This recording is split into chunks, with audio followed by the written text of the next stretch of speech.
Well, as you've heard, residents have been forced out of their homes in Ludwell because of the flooding. Let's go to Ludwell, and at the moment, Donhead St Mary Parish Councillor Lin Walker, who's the flood warden, Donhead St Mary Parish covers Ludwell, is in a property with fire crew dealing with the clean-up operation. How many homes are affected, Lynne? I think it's about 6 now. It's sort of grown since I first found out. It was 4 originally, and I think there's another 2 or 3 potentially going up the hill that are also flooded. The fire brigade is still here, but the road is open now. The road was closed for quite a while, obviously, because the road was flooded as well as the properties. All the properties around the Grove Arms, that kind of area in Ludwell? Opposite, opposite the Grove Arms. It's that area down by where the stream is. The stream behind, for the first time in about 20 years, completely overflowed, broke its banks and came into properties. Normally, it's just the road that's the issue. I say just, but it's not just, because that floods at the front because of the hill. The water comes down at such a speed, and a lot of the grids and things up there are filled up with leaves, etc. It's difficult to get access to them and clear them enough each time before something like this happens. So the water pours down at the front, which is usually the problem, and then it's difficulty in getting away fast enough at the bottom.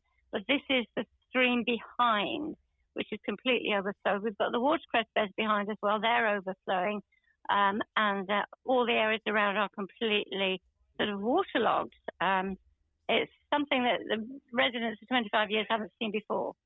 Now, you do have a plan, but this storm, it came very quickly. Nobody seemed to know about it until lunchtime yesterday. So, well, I don't think people realised it was going to be as heavy, but I think the problem was we're already saturated. The water hasn't gone. I mean, this area is under a groundwater warning. The whole Cranbourne Chase is under a groundwater level warning for the second or third time this winter.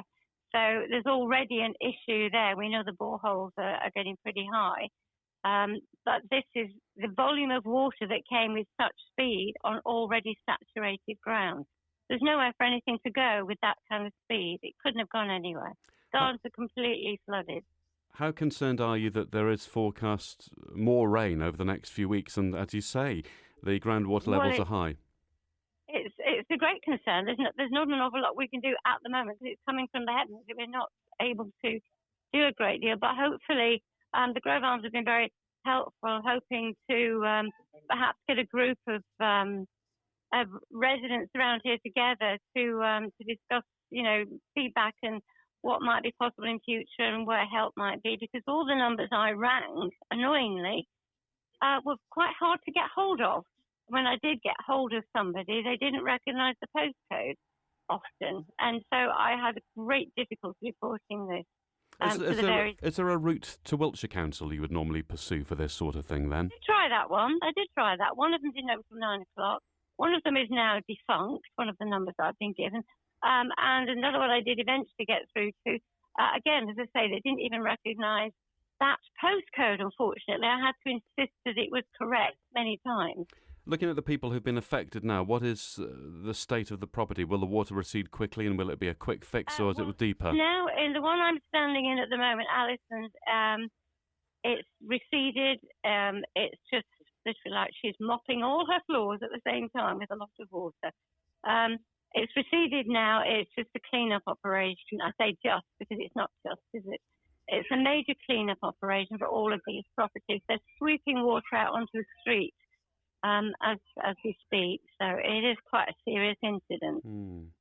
And there's no flooding reported in other parts of the parish, like Watery Lane, where sometimes it does happen and they get an ingress. I haven't as yet heard anything about that, but they seem to deal with it up that end. I haven't heard anything as yet. This is, of course, this stream is a tributary of the Nadder, so I think anywhere where there are tributaries of the Nadder, I think are going to have had a bit of a problem. But I think also because we've got the watercress beds right behind here, there's a great volume of water coming there, which is then overflowed, which is then pushing down. And there is a pond further up, which is also overflowed and pushing down. And at the same time, the volume of water running off the downs, flooding the roads. Charlton's quite normally flooded, as it just does get flooded every time. So it's all got to go somewhere, and it's all going in one direction, downhill. I know you're going to keep a close eye on things. We'll talk, I'm sure, again later in the week. For now, Lynn Walker, thank you. Yeah. Donhead St Mary Parish Councillor and Flood Warden Lin Walker there.